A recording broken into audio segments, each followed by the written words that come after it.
croeso cynnes iawn I chi I babaith y Cymdeithasau ac I Darlith flynyddol Cymdeithas Niclas y Glais. Hwyl Gruffudd ydw I ac yn ysgrifennydd ar Cymdeithas Niclas y Glais. Roedd yn gwneud croeso cynnes mawr iawn I chi, diolch yn fawr iawn I chi am ddod ato ni ac ymuno gyda ni y bore yma. Cyn bod ni'n mynd ymlaen I gyflwyno Siaradwr heddi y darlithydd bore yma. Chydig o bethau o'n i'n gobeithio rhannu a nodi. Gynta I gyd, mae dyma yw'r cyfarfod cyntaf, neu'r darlith flynyddol gyntaf I ni gael wedi I ni golli yn sylfaenydd a chadeirydd a llywydd anrhydeddus cyntaf Gareth Miles. A 4 blynedd ar 10 ers I ni sefydlu y Cymdeithas yn yr Eisteddfod yn Llynebwy. Mae gweithgaredd y Cymdeithas yn parhau, ond Gareth gath y syniad cychwynnol ar gyfer y Cymdeithas hon a fe gath fwrw'r cwch i'r dŵr fel petai. Dyn ni'n ddiolchgar dros ben iddo am hynny ac yn dathlu ac yn cofio I gyfraniad wythnos hon. Nifer o ddigwyddiadau wedi bod yn ystod yr wythnos I ddiolch am I gyfraniadau ac I ddathlu gyfraniadau. Nid yn unig i'r Gymdeithas hon wrth gwrs, ond mewn cynifer o ffyrdd eraill I Gymru a'i llenyddiaeth a'i gwleidyddiaeth. Felly, os ydych chi eisiau cael copi o wahanol pamffledi ac darnau o waith perthnasol mae Gareth wedi I cyhoeddi. Dwi'n gwybod bod nhw ar werth ar stondin y seren fore ar faes yr Eisteddfod eleni.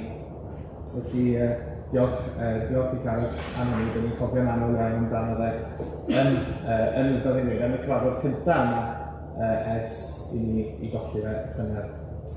Dyn ni falch iawn bod Robert Idris wedi cytuno I gymryd yr awennau fel cadeirydd. Fi'n siŵr bod nifer ohonoch chi yn nabod Robert yn iawn cyn gadeirydd Cymdeithas yr Iaith ac yn weithgar tu hwnt mewn nifer o ymgyrchoedd gwahanol. Dyn ni'n falch iawn bod Robert wedi cytuno I gymryd yr awennau. Mae Robert yn ymddihiro bod ddim yn gallu bod gyda ni y bore yma wedi cael cyfnod o salwch yn ddiweddar sy'n golygu bod ddim yn gallu ymuno gyda ni y bore yma. Mae Jane Aron hefyd yn ymddihiro. Eto fi nifer ohonoch chi'n nabod Jane yn iawn ac yn gwybod mae hi sy'n gwneud llawer iawn o gwaith trefnu ar gyfer Cymdeithas, yn enwedig y cylch darllen yn Aberystwyth yn benodol. Mae Jane yn ymddihiro oherwydd mae Jane yn cael ei urddo i'r orsedd y bore yma, a dyn ni'n llongyfarch Jane yn wresog iawn ar ei hyrfo I orsedd Cymru y bore yma. Na I sôn eto ar y diwedd, ond os hoffech chi, os nad ydych chi'n derbyn gwybodaeth am yn enwedig am y cylch darllen ond am weithred eraill y Cymdeithas, bydd dechrau ar y diwedd a ni'n gymryd eich manylion cyswllt chi a ni sicrhau eich bod chi'n derbyn y wybodaeth hynny. Felly dwi'n hynod falch bore yma gael cyflwyno yn siaradwr gwadd ni eleni, sef Einion Gruffudd. Mae Einion wedi graddio mewn economeg o Brifysgol Caerdydd ac bellach yn gweithio fel argyfydd yn Llyfrgell Genedlaethol yn Aberystwyth, ond fel rheolwr yr argyf ddarlledu Cymru. Ac yn 10 dweud mae yn y cylch darllen yn Aberystwyth, mae Einion sydd yn arwen ar faterion economaidd ac sy'n controi'r sgwrs I faterion economaidd yn aml. Felly, dyn ni'n edrych ymlaen yn fawr iawn at glywed y ddarlith bore yma. Einion hefyd, fel mae nifer ohonoch chi'n ymwybodol dwi'n siŵr, yn gerddor ac wedi bod yn chwarae gyda Bob Delyn ar y gillion yr wythnos hon. Felly, dyn ni'n edrych ymlaen fawr fel dwi'n sôn ar glywed y ddarlith y bore yma, sef yr argyfwng newid hinsawdd a oes angen twf economaidd, a dwi'n gwybod mae Einion yn mynd I esbonio o lle mae'r testyn wedi dod ar y dechrau. Ni'n siŵr bydd na gyfle ar gyfer cwestiynau ar y diwedd, ond heb fwy o o eiriau gen i. Rwy'n croeso yma fi i Einion.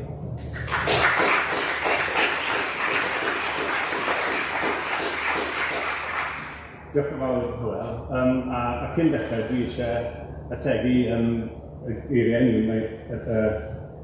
i sôn am Gareth Miles.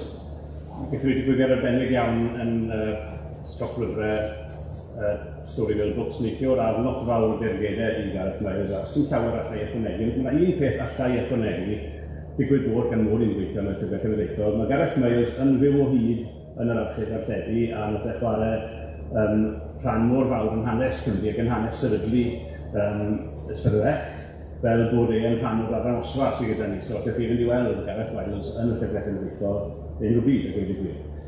So, dyna pa mor amlwg dyna rhan arall falle o beth mae ei gwrtharedd yna. Dwi hefyd eisiau diolch i Niclas y Glais.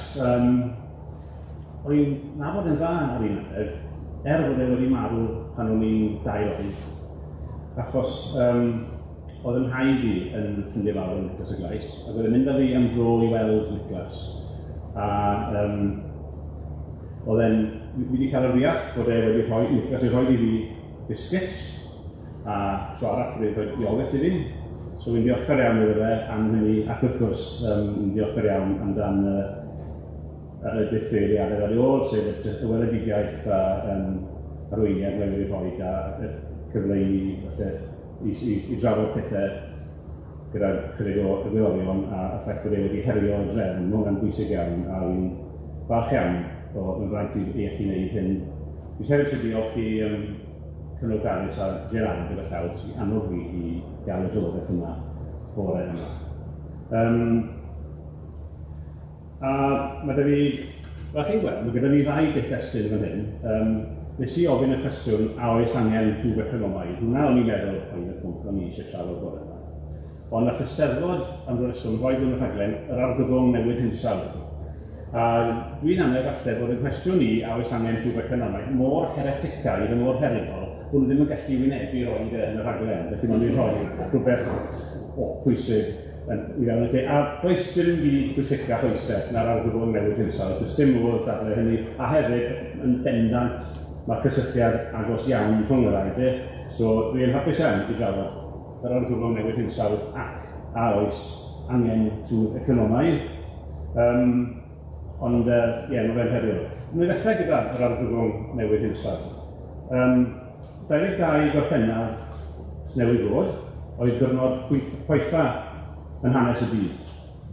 Mae'n wedi cofnodi hwnna i fod yn 17.16 gradd Celsius ar gyfer taledd trwy'r byd i gyd.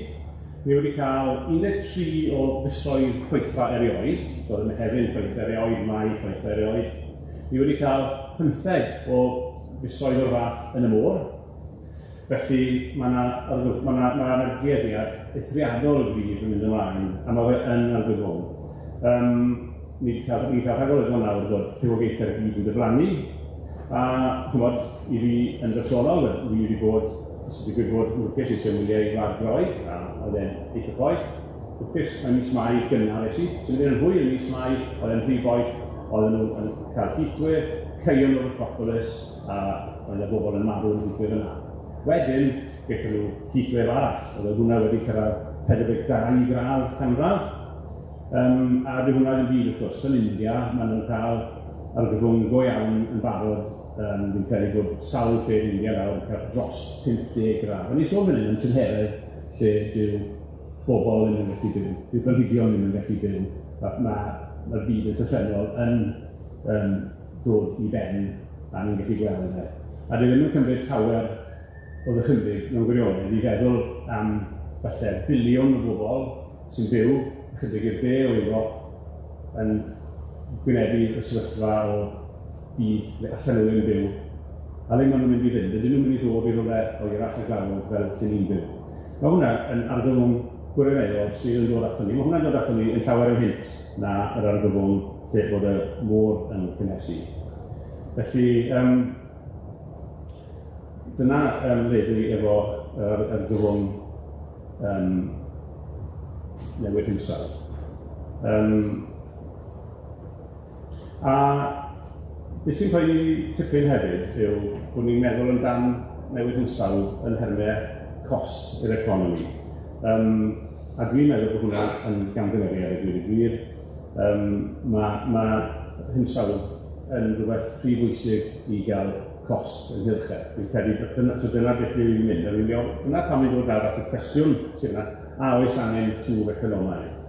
Y cwestiwn hollol hereticaidd yn amlwg, nes i ofyn i mrawd y cwestiwn yma, dwi'n ofyn a oes angen twf economaidd. A meddwl ei wrtha i lleatid hwnna, mae'n un gair. Oes, meddwl. A lle ofyn i chi, ydych chi'n meddwl bod angen twf economaidd? Chi gwestiwn twch llaw ran sy'n cytuno gyda'r mrawd bod angen twf economaidd. Mae'r cynulleidfa diddorol iawn fan hyn. Mae'r average, wedi bod yn gofyn ar y maes y cwestiwn yma, chi'n mwy meddylgar na'r rhan fwyaf, na'r rai ddweud. Diolch yn hwnna. Mae'n amlwg bod y rei ohonoch chi sy'n credu yno fe, mae rhai ddim. Wrth gwrs, ddim jyst ymrawd sy'n credu yno fe, da ni wedi bod breitholiad cyffredinol, mae gyda ni si Sunak, oedd e'n gyrchu fydd credu mewn twf economaidd, oedd e'n llywodraeth nawr sy'n credu mewn twf economaidd. A mae nhw wedi cael un mewn trap, lle mae rhaid cael twf economaidd. Mae wedi cilhau y drafodaeth y beth allan nhw'n neud. Sy'n byd yn ei rwydwyr i ddelio gyda argyfwng newid hinsawdd nac argyfyngau cymdeithasol arall, ond i baid yn cael twf economaidd fydd yn darparu yn y pendraw trethu, y trethu ychwanegol yma yn galluogi ni i wneud rhyw fesuraeth sy'n gwella yr amgylchedd. Mae'r pryder gymaint gyda'r llywodraeth am hyn, nhw'n canslo, wrth gwrs, eu rhaglen uchelgeisiol amgylcheddol gyda nhw, oherwydd bod nhw ddim mor siŵr am y trethu a'r twf economaidd. Ond i fi, maen nhw'n meddwl, mae bynwraethau yn anghywir, mae gyda nhw lleolaeth dros lawer mwy na nhw'n cyfyngu hunan iddo, a bydden nhw ddim yn datrys y problemau tan bydden nhw yn goresgyn y bod hwnna, yr camgymeriad yna. Yn Cymdeithas Niclas y Glais, yn Aberystwyth, wrth gwrs, dyn ni yn bobl sy'n meddwl agored iawn, dyn ni yn darllen nifer o lyfrau ar y pynciau economaidd ac ar pynciau amgylcheddol. Mae gyfeirio at un yn arbennig, felly, cyn Donut Economics, sydd wedi gweld gyda hwnna, mae hi Kate Darlith yn trafod yr economeg mewn ffordd systemol, a mae'n rhoi terfynau ar beth sut adnoddau'r byd a sut allwn ni fyw gyda nhw. A os chi'n gosod y terfynau i gyd ar ffurf cylch, mae'n edrych fel terfyn uwch a gys, mae'n edrych fel donut. A oedd hwnna'n trafodaeth, rhywun oedd yn meddwl yn glir iawn y llyfrgell adnabyddus felly am ffordd gwahanol o feddwl am yr economi. Ond dwi eisiau mynd ymlaen at llyfr arall beth ydi drafod, y llyfr nes i adolygu'r ohono fe i'r pedwar gwynt, sy'n hwn yn gweithio. Yna. The Future is Degrowth, a Guide to a World Beyond Capitalism. A yn amlwg o hwn, efo teitl fel yna, yn wedi efo is-teitl fel yna, yn lyfr sy'n ar y chwith, a mae'n rhoi cyfle i ni edrych ar falle y dymchweliaethau ar y chwith. So mae'n cyfle, mae'n chydig bach o theori economeg gyda ni yn dod ran yn sgil hyn. Ond prif thema y llyfr y braw hynny yw y cwestiwn, ydych chi'n credu mewn twf economaidd, neu ydych chi'n credu yn degrowth, achos mae'r argyfwng hinsawdd mor ddifrifol a oes angen rhagwared y twf economaidd, os eisiau lleihau yn defnydd o bob arno a yn sgil yn yr economi, neu ydych chi'n teimlo bod yr economi sy'n post-growth, all growth, lle mae chi'n teimlo bod angen peidio ystyried twf economaidd o gwbl wrth ddeud y pethau chi. Yr anogaeth yn y llyfr yn amlwg efo teitl yna ydy mae yr unig ateb gores ydy degrowth. Ydych chi weld beth dwi'n meddwl yn y man. Ond beth arall bwysig am y llyfr ydy bod e'n seiliedig ar ddamcaniaethau sosialaeth a cymdeithas sy'n dod allan o Karl Marx a Rosa Luxemburg. A i fi, mae Karl Marx a Rosa Luxemburg yn ddau economegydd bwysig iawn. So, maen nhw ddim jyst yn gwrthwadwyr, a mae Karl Marx, mae'n cael ei gydnabod fel un o economegwyr pwysica cyfnod clasurol, yr un lefel a Adam Smith a David Ricardo. Mae Gruffudd Das Capital, sef beirniadaeth ardderchog o gyfalafiaeth yn tair cyfrol rhwng 1867 a 1904. Roedd Luxembourg, bywyd ychydig yn fyrrach, ac yn cael ei gysylltu gyda bod yn chwildro adwaith, a wedi marw rai yn gynnar yn ei hoes a wedi gwir, ond nath hi gyhoeddi llyfr arall hefyd, The Accumulation of Capitals, yn 1913. A mae'r ddau ohonyn nhw yn trafod, a hwn yn beth sy'n dod tro o'r byd economeg yna, amcaniaeth gwerth llafur. So, labour theory o value, a hwn yw'r theory dwi'n mynd i ddangos i chi nawr. A mae hwn yn yw fersiwn Marx, neu fersiwn Rosa Luxembourg yn dweud y gwir yw'r fersiwn yma o'r theory. Mae'n eitha bwysig felly. Y pris chi'n cael yw Y, C yw cyfalaf, so y cyfalaf chi'n defnyddio i cynhyrchu rhywbeth, V ydy y cyflogau, a wedyn S ydy'r gorwerth, y surplus o wneud y cynnyrch yna. Hwna ydy'r enw, hwnna'r arian sy'n cael ei dynnu allan o'r system gan gyfalafwyr. A mwyn trafod hyn, fel arfer pan chi'n gwneud economeg, ydych chi enghraifft, ydych chi model falle, model o ffatri wneud widgets, ond dwi ddim yn gwneud hynny, dwi'n gwneud ffatri wneud pibgyrn.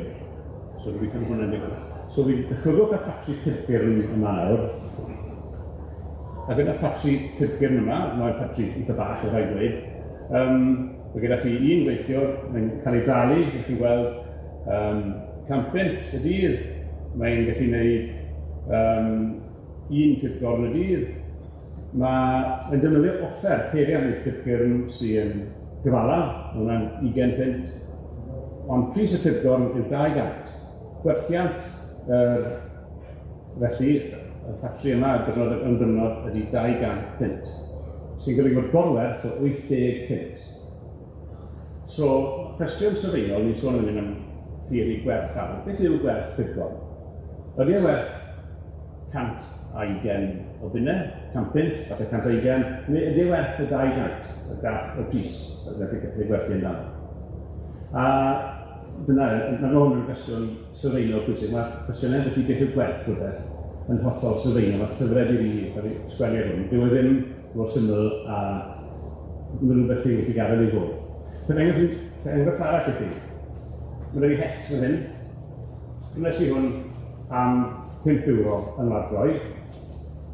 Dwi'n siŵr bod e wedi costio i'r pobl yn China yn y ffneidau €2.50. Prynes i het arall cyn mynd i ladroedd ar y we am 20 pint. So beth ydy gwerth yr het yma? Ydy werth €2.50, ydy werth €5, ydy werth 20 pint. So mae'n gwestiwn eitha pwysig. Os ti'n gallu ateb cwestiwn o beth yw gwerth fel hwn, ydy cwestiynau eitha sylfaenol yn beth yw gwerth ein economi. A mae hwn hefyd yn rhywbeth, fi'n credu bod y werth canolbwyntio ar rhywbeth pwysig fel T. Beth yw gwerth T? Beth yw gwerth? A'i gwerth T ydy y gosau adeiladu yna, neu y werth uwch byddech chi'n rhoi achos chi jyst eisiau rhywbeth rhoi trobus o pen, neu ydy y werth, beth yw werth, i person sy'n gamblo sy'n eisiau bethsoddi arian mewn rhywbeth sy'n cynyddu yn ei werth. So mae hwnna'n gwestiwn sylfaenol iawn felly am beth yw gwerth T. A ateb Rosa Luxembourg a Karl Marx ydy mae gwerth llafur ydy gwerth reidiau. So mae gwerth ni'n defnyddio ddim beth mae'n ymddangos felly. Dyna yw sydd y theori y gwerth llafur. Nawr, nath Rosa Luxembourg astudio hwn tam y bach yn fwy.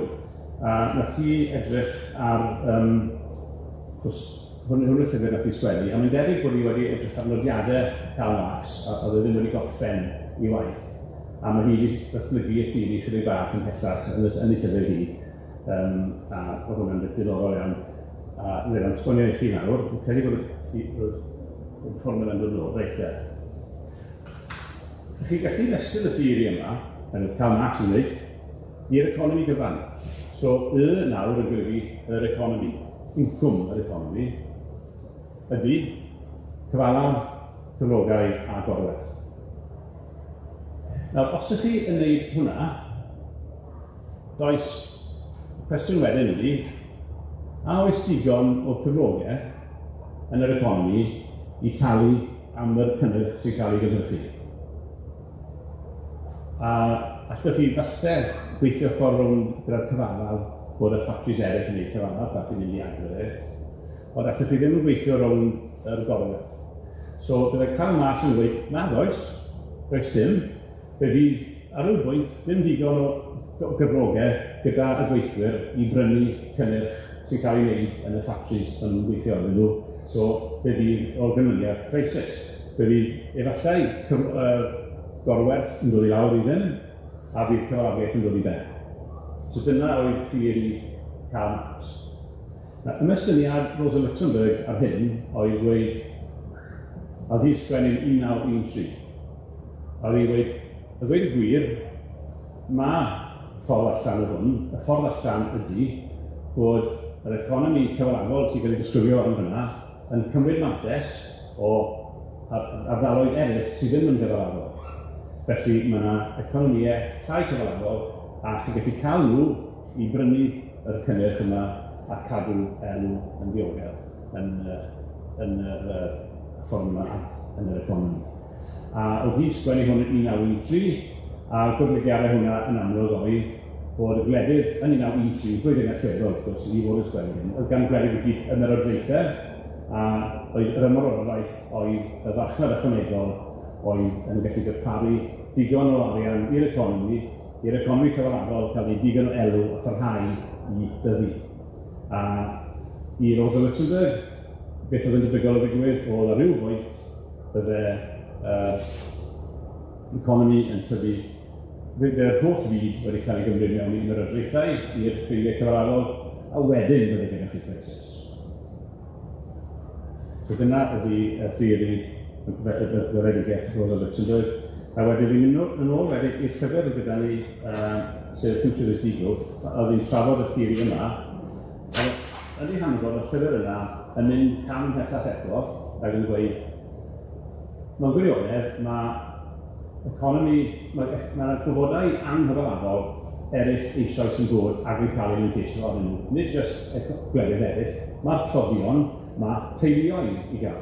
Mae pobl sy'n gweithio cynnal plant a sy'n jyst cynnal cartref yn ei lot o waith di-dal, heb gyfrol amdanyn nhw, a maen nhw yn rhan o'r byd sydd yn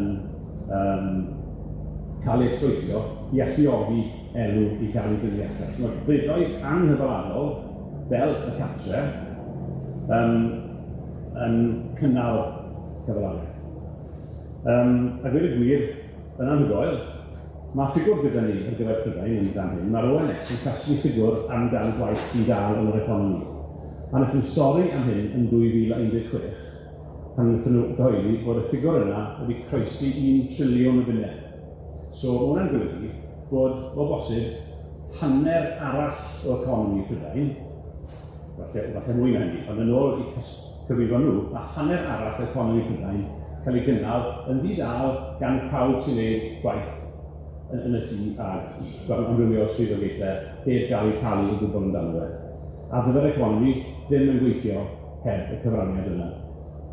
Ac wrth gwrs, y gofod anghyfalafol arall bwysig iawn sy'n cael ei exploitio i alluogi drwy'r economaidd ydy y blaned ni'n byw arno. Mae honno yn tynnu arbennolau allan a ni'n galluogi enw trwy beidio talu yn iawn amdan yr adnoddau ni'n defnyddio. Ni'n gallu jyst cymryd egni yn y hollol allweddol wrth gwrs, ni'n cymryd yr egni allan o'r tir, heb talu amdano fe, heb adnoddi fe yn bennaf. A does dim ffi, a mae hwnnw wir yn holl adnoddau efo hefyd, so dyn ni ddim yn talu yn iawn amdan y lithium. Ni'n tynnu allan o'r ddaear i alluogi ceir trydan i rhedeg. Mae dim ond cyflog pitw iawn rhywun mewn swydd hollol erchyll gymuned sy'n cael ei falu i dynnu lithium allan o'r ddaear am ddim i alluogi ni i rhedeg yn ceir trydan ni. Mae'r un peth yn wir amdan yr holl adnoddau sydd gyda ni. Ac o'r amlwg felly, mae'r crisis yn mynd i ddigwydd pan dyn ni'n rhedeg allan o adnoddau, pan mae'r gost mewn egni o tynnu allan olew o'r ddaear yn defnyddio mwy o egni na'r egni ni'n cael mas o'r ddaear. A mae'r pwynt yna yn agos iawn. Felly, dyna pryd mae'r crisis yn mynd i ddigwydd mewn gwirionedd o bosib. Felly, mae hwnna'n golygu bod mae rhaid chi feddwl eto felly am beth yw ystyr twf economaidd. Ond ydyn ni wedi gwneud, os ydyn ni'n gweld twf economaidd yn dod o rhywle, ni nawr yn meddwl am yr economi, rhywbeth ni ddim wedi osgoi meddwl amdano ni, meddwl twf i gael. Falle bod yn zero-sum game. Falle bod dim rhaid i chi cymryd mwyn tyfu. A ydyn ni mewn gwirionedd yn wrthdrafodd economi bod ei ystyried y gwahaniaeth rhwng cymryd arian a gwneud arian. Mae'n siwrt hawdd iawn i anwybyddu hynna, ond mewn gwirionedd, ddim yn credu bod ni'n nawr yn gallu fforddio anwybyddu y gwahaniaeth rhwng cymryd arian a gwneud arian. Felly dyna yw trafodaeth dehongliad sosialaidd a'r twf economaidd a trafodaeth dwi'n credu. Nid dyna yr unig feswm pam bod rhaid i feddwl eto am y diangen twf economaidd. Mae yna ddyddion eraill. Mae GDP,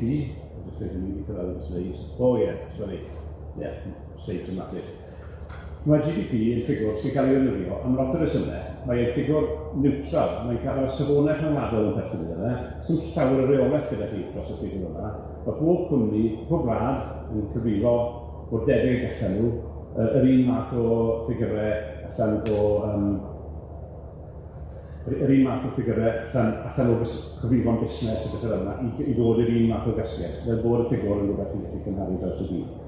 Mae gyda chi'r OECD, Banc y Byd, Cenedlaethau Unedig, IMF, i gyd yn cynnal y ffigwr annibynnol yma.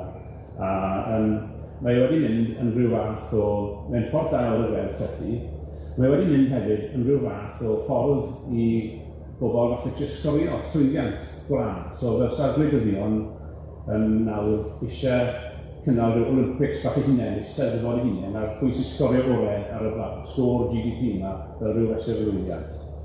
A mae pobl yn obses iawn am hyn i ddweud y gwir. A ni wedi dysgu lot amdan y problemau yma. Ni'n dysgu am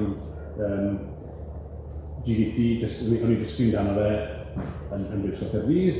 Roy Thomas estonio fel pob dylithydd economeg yn ei estonio am rhyw paradox morwyn sy'n gweithio i chi. Os oes gyda chi cyntalu morwyn i wneud gwaith i chi, mae'r GDP yn edrych yn chi'n cyfrannu GDP. Os chi'n priodi y forwyn a ddim yn talu hi, wedyn mae GDP yn mynd i lawr. A hwn ydy paradox o'n i'n cael ei dysgu yn un dylithoedd economeg, yn mwman yn siŵr, economeg 1-1 bydd hwnna. Ond mae mwy i fi na hynny, os chi'n stuck fewn traffic jam yr ffordd Eisteddfod, os chi'n credu mewn GDP, byddwch chi wedi hapus yn ydy hynny, os chi'n llosgi petrol, mae'r petrol yna, neu diesel, yn cael ei gyfraniad mawr defnyddiol iawn GDP. Os chi'n wrth y feredfa ac yn edrych ar y cost drud iawn yn mewn i'r maes Eisteddfod, dyna chi wedi llawenhau, achos mae hwnna cael ei gyfri yn GDP. Yw'ch benffyciad chi'n gorfod mynd iddo i gael yr docyn mynediad, ddim yn cyfri yn GDP. Felly mae rhywbeth i fod yn llawen iawn amdano. Ac os chi'n credu mewn GDP, wedyn, os chi'n digwydd bod yn y maes carafanau, a bod rhyw lygredd ofnadw yn y tai bach, a does dim bosib dynyddio nhw, dyna chi fod yn hapus yn hynna, achos mae rhaid talu hwn i llnau hwnna lan i hi. A mae hwnna yn ei ffigwr sy'n mynd i'n ddangos yn GDP. Felly, os chi yn fan mawr o GDP, mae'r byd yn byd eitha rhyfedd a gwahanol. A os chi'n fan o GDP, yna un wlad arbennig sydd wedi gwneud argraff fawr ar y bawn. A mae'n agos iawn at hynny, a mae rhai pobl methu stopio siarad amdano fe yn trio gweithio'n peidio, ond mae'n gwrando. Mae pawb yn siarad am byti Iwerddon. A drychwch ar GDP Iwerddon. o'r ganrif hon wedi tyfu, oedd yn rhywbeth tebyg i Cymru yn y blwyddyn 2000, 20,000 o bunnau FM. Mae Cymru wedi tyfu rhyw 1%. A mae Iwerddon wedi pedwarablu mewn yn ei GDP, yn ei cyfoeth. Maen nhw wedi cyrraedd ffigwr anhygoel o lwyddiant ysgubol. Maen nhw un o'r gwledydd cyfoethocaf yn y byd nawr. A ydy hyn yn rhywbeth i lawenhau amdano, ydy hwn yn wych o beth. Maen nhw, fi ddim wedi bod yn Iwerddon diweddar, wedi bod yna mwy o'r weithiau. Dwi ddim yn credu bod e'n wlad anhygoel o hapus. Dwi'n clywed bod yna problemau eitha mawr. Os ti eisiau prynu tŷ yn Iwerddon, pobl gyfoethog iawn ar dal methu ffordd prynu tŷ i fyw yno. Felly maen nhw o problemau digon ddifrifol yn Iwerddon, falle llai yn ni, ond maen nhw'n problemau eitha mawr dal i ddod. Y gwir yn y ffigwr yma yw bod e'n hollol gamrywio. Gwyd y gwir, a fi'n eisiau dweud wrth gwybod, mae GDP yn problematig ar y gorau. Mae GDP Iwerddon yw wedi'n gweitha o bob GDP, achos maen nhw wedi cael 1,500 o gwmnïau wedi symud i mewn i fenteisio ar treffu rhad, a maen nhw'r cwmnïau yma yn cynhyrchu, dim byd nhw'n gwirionedd, maen nhw'n defnyddio eiddo deallusol, a maen nhw'r ffigwr yna yn tro lan yn cyfrifon nhw fel cwmnïau, maen nhw'n gwneud LOM anferth, a nhw ddim yn talu treth, felly mae GDP Iwerddon wedi mynd lan i'r ffigwr anhygoel yma, a dyw'r economi iawn ddim wedi newid gymaint o hynny o gwbl. Mae rhywun bach yn barus, mae bobl yn sgwennu amdan leprosôn, yn siŵr sydd wedi yma, economics, yna'r term sy'n cael ei ddefnyddio am economi Iwerddon. Mae swyddfa ystadegol Iwerddon pan yn ysgrifio economi nhw'n hunain yn cyfadde, dyn ni ddim defnyddio ffigwr yma. So maen nhw wedi dod lan efo Modified National Income, sef ffigwr maen nhw'n defnyddio i cyfri economi hunain. A mae hwnna, mae'n nifer wlad arall, byddai rhywbeth tebyg i GDP o lan, ond yn Iwerddon mae eti a hanner ei economi nhw, mae dal i fod yn ganologinol, ond hwnna yw'r ffigwr swyddogol a Llywodraeth Iwerddon yn defnyddio ar gyfer cynllunio. Felly, mae hwnna yn enghraifft eto o pam bod hwn yn fesur mor problematig a falle dylai ni ddim bod mor integreidiol a dilyn y pobl sy'n yn Olympics GDP o ran trial cyflawni beth sy'n besori ni. A beth ni eisiau gael economi Cymru nesaf. Chi'n gweld yn yna. Chi'n gweld yn wych, wrth gwrs, os yw'n cael gyda'r gwlad chydig yn mwy... Mae hwn yn darlun falle bod chi'n mwy cyfarwydd ag e. Mae Prydain yw'r cyd-destun i fel arfer yn meddwl dan Cymru, a mae gyda ni bwlch economaidd yn gwneud ei hunain a Prydain. A dy'r bwlch na ddim wedi newid bron ddim nhw. Dy'r bostaeth y datganoli ni wedi cael, mae wedi aros yn union yr un peth. A dyn ni ddim wedi llwyddo i cael bwlch, gwella, ni'n byw yn ni'n gwybod bod pethau ddim yn gwella, ni'n cael digon o problemau, so dwi'n trial cael strategaethau sy'n gweud ni'n mynd i gael bwlch GDP, ddim yn llwyddo o gwbl yn amlwg. Os chi'n dechrau meddwl yn wahanol amdano hyn, chi'n meddwl am GDP fel y ffigwr, fel y target yma, ond yn hytrach fel rhywbeth ansodol, llawer mwy allwn ni ddysgu a ddeall yn dan yr economi ni. So, os chi'n edrych ar Mae'n ni ansawdd y ffigwr. Cos mae'n ffigwr annibynnol, mae'n ystadegau dal, mae'n cael ei casglu yn Casnewid yn Nghymru beth bynnag, a mae'n ysgrifennu go iawn, mae'n wybodaeth ddefnyddiol yma. A wedi dwi'n sawl ffordd o cyfri GDP, neu ddim mynd gormod ar ôl y dull allbwn, na ei dwll dull incwm, lle allwch chi weld bod Cymru yn ei llai enw am mwy cyflogau. Ond ar ôl y dull allbwn, chi'n chi gweld yn hyn, mae'n ylion eitha da o ran pa sector. A chi gweld felly bod Cymru, mae gyda ni yng Nghymru, un o'r ddwy'r haws, 4.6% o boblogaeth Prydain. A mae gyda ni 8.5% o arwynebedd Prydain. Mae gyda ni, yn ôl ystod y ffigwr ar y dde yna, sector cynhyrchu eitha mawr, 5.1% Mae sector cynhyrchu yn cynnwys gweith cynhyrchu a amaeth. A mae'r ddau, falle ddim yn syndod nath os amaeth, o arwynebedd fwy, ychydig yn fwy y byddech chi'n disgwyl am ein cyfraniad o ran y Prydain. Mae'r sector adeiladu dim ond yn 3.4%. A mae gyda ni sector gwasanaethau sy'n 3%. So beth sy'n mynd ymlaen yn hyn yw bod sector gwasanaethau Cymru yn eitha gwan. Mae'n dim ond yn 73% yn economi ni bod sector gwasanaethau Prydain yn 80% o economi Prydain. So mae'n amlwg gyda'i bwlch rhywbeth o'i le yn sector gwasanaethau economi Cymru. A wedi gwir, mae'n werth edrych yn agosach ar y welwch chi hwn.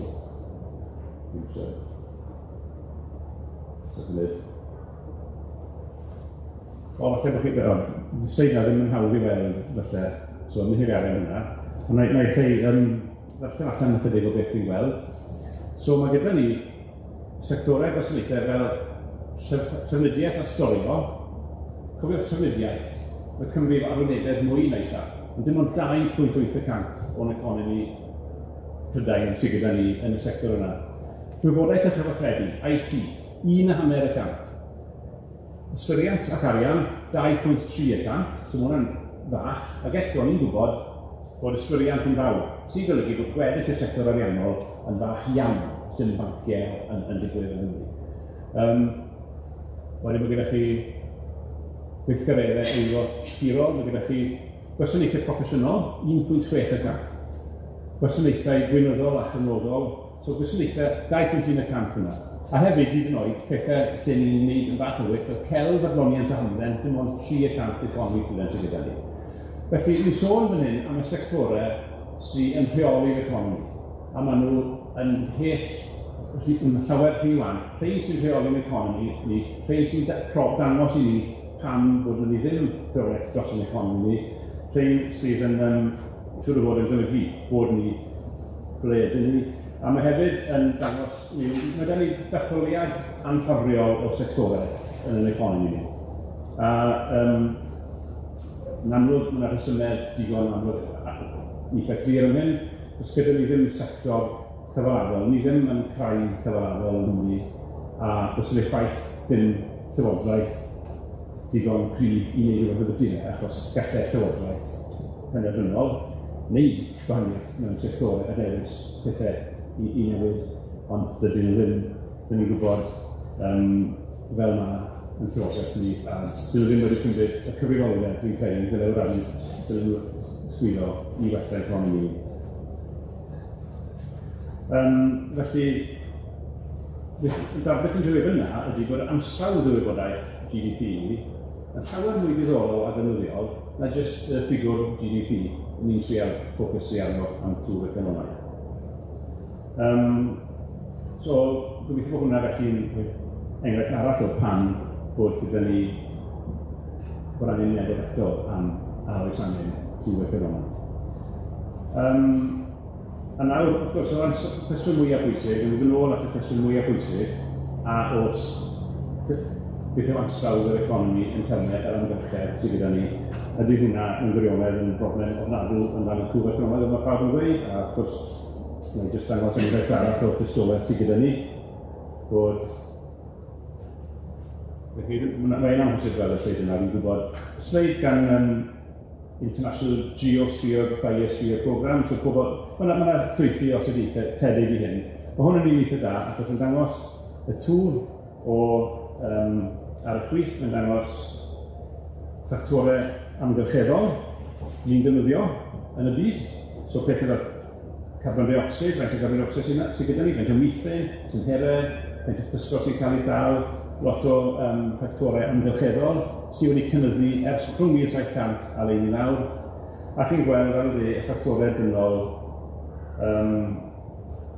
sydd hefyd trwy'r yn economi ni ac yn y blaen. Mae'n credu gweld yn ymwneud yna. So mae'n gwirionedd bod y twf yna yn digwydd yn yr economi ni ac yn bob sector yn yr economi yr un pryd am y defnydd ni o adnoddau yn tyfu, a mae hwnna yn dydysgwrdd cryf iawn a gweud y gwir. Ond, mae pobl yn gweud pethau. Mae pobl yn ystyried carbon dioxide, falle, fel hwnna yw'r ffactor mwyaf bris. Mae cynnyrch carbon dioxide a'r ffaith bod ni'n defnyddio carbon dioxide a gyrchu gyda'n ffordd gan twf economaidd yn fyw yn mwy brisiol o gymryd arall o'r anoddau ddeall yn ei defnyddio. A mae cwestiwn yn dan, wel, byddwch ni yn cynnyrchu trydan nawr gan ddefnyddio ffynonellau lot mwy ar y ddiweddarn. Dros y ddeg yna tipyn o newid yn digwydd. Ond nid oes, ond nid yw'r impact ni ar hwnna wedi gwella lot yn ystod y degau diwetha. A wedi gwir, mae hynny'n wir. Mae gyda ni ffigwr yn fan hyn, nid ddangos i chi. Hwn yw gwybodaeth sydd gyda ni fan hyn, World in Data, amdan economi Prydain ers 1990 tan 2022, a mae economi Prydain wedi tyfu 55%, ond mae'r defnydd y cynnyrch carbon dioxide Prydain wedi lleihau 55%. O hwnna yn eitha trawiadol yn dweud, mae'n gwestiwn eitha difrifol amdan falle bod pethau ddim mor dywys a hynny yn enwedig yn y ffactor mwyaf bris sydd gyda ni sef carbon dioxide. Ond mae'na gwestiwn eitha bwysig sydd dal angen ei ystyried, sef os chi yn gwneud pethau fel stopio cynhyrchu dir yn Port Talbot a mewnforio fe o India, ond nid yw carbon dioxide yn cael ei gynhyrchu yn India, goson ni er mwyn i gael y dir yna, sy'n ffactor hollol sylfaenol a ni'n i allforio yn allyriadau carbon. Hwna'n gwestiwn sydd yn tanseilio'r holl beth i rai bobl. Yn ôl y bobl yma, dyw ddim yn tanseilio'r holl beth. Maen cymryd ei ystyriaeth a maen nhw'n honni bod dim ond dau fod lleihad yn cynnyrch Prydain o carbon dioxide, ond bod e'n 35%, yn hytrach na 55% o ystyredd yna. Nawr, y gwir yw, dwi wedi ffindio sawl pobl yn weithio bethau gwahanol yn beth hwn. Felly, mae'n anodd ddod i gasgliad faint o'r llwyddiannus ydy, wel, allwch chi ddim yn ymwybyddu ffynonellau swyddogol sy'n gweithio pethau fel hyn. Ond mae'n anodd ddod i gasgliad realistig yn beth wel, mae popeth yn iawn wrth i tyfu'r economi achos mae carbon dioxide yn lleihau. Ond mi'n credu bod yna gasgliad arall licen ni ddod iddo. A y cwestiwn hynny ydy bod i ddim yn gwybod yn iawn. Dydy GDP ddim yn fesur digon da yw o beth ni eisiau fel economi, fel gwlad. Ond mi'n credu bod y hollol deg i ni wedi bod yn hollol gyffrous ddim yn chwaith yn fesur digon da o beth ni ddim eisiau yn yr economi. Achos falle bod posib tyfu mewn rhyw ffordd. Dwi'n credu bod ni wedi darganfod y ffordd yna eto.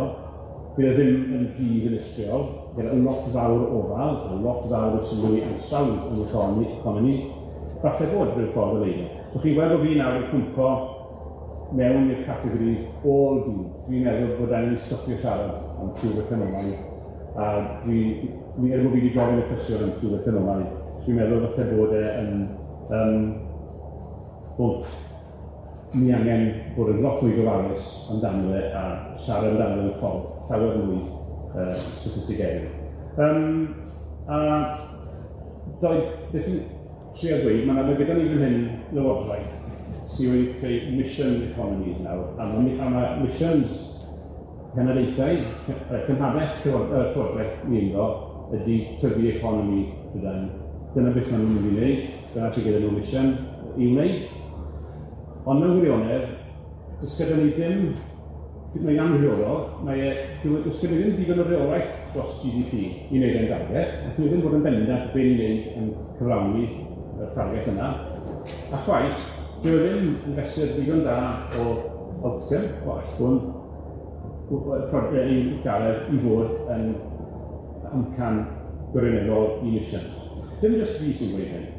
Mae gyda ni hoff economegydd i'n credu y blaid awyr, sef Mariana Mazzucato, yn gweud yr un peth. Nes i weld hi yn yr wyl arall yma, oedd wyl y gellu llynedd, a oedd hi'n trafod llyfr wedi cyhoeddi Emission Economy, a llyfr arall hefyd, ond hwn oedd y a beth i sôn dweud hyn yn eitha clir.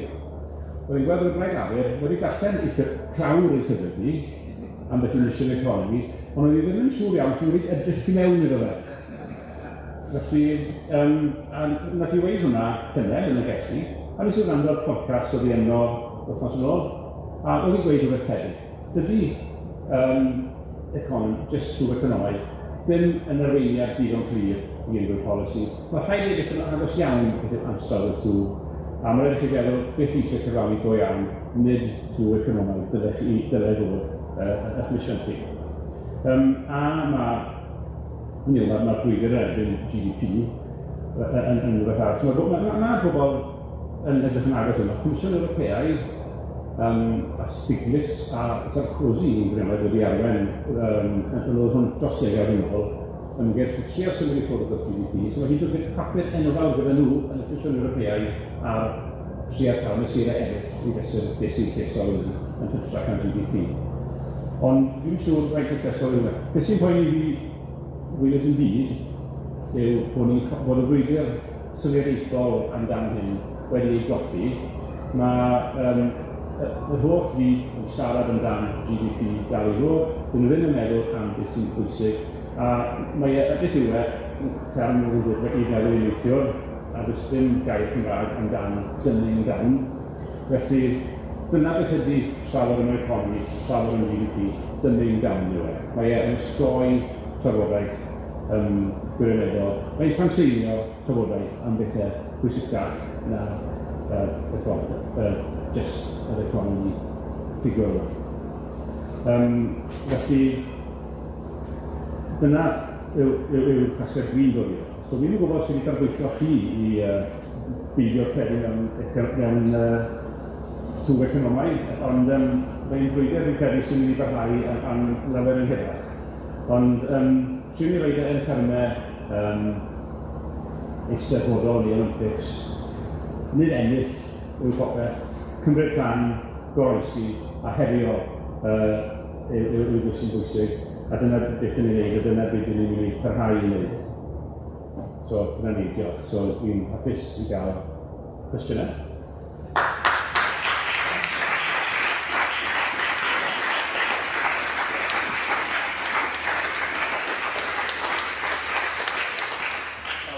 Diolch yn galon Einion am Darlith glir iawn a perthnasol iawn i heddiw fi'n credu a beth sy'n digwydd a'n ceddol glir iawn. Fi'n credu bod amser gyda ni am falle un cwestiwn neu ddoi falle ac yn fod yn sesiwn arall yn dechrau am 11. Felly, os oes rhywun eisiau gofyn cwestiwn? Un cwestiwn bach, ond sy'n sôn gyda am gyrgyr. Beth yw pipgon? Beth yw pipgon? Sori. Mae gyda fi pipgon yn hyn. Beth yw yw pyr y corn. Pipgon. Mae hwn yn dod o ffatri pyrgyrn yn Merthyr Tydfil, a mae'n swnio am beth efo i hyn. Sori,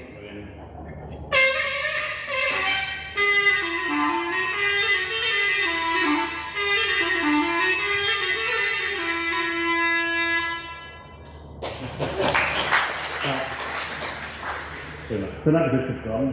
Mae angen economi llawer mwy o pipgyrn yn ymwneud. O'n i'n sôn ar y dechrau bod Einion yn gerddor a mae'n profi hynny i'r chi. Un cwestiwn bach o hynny. Mynd ôl at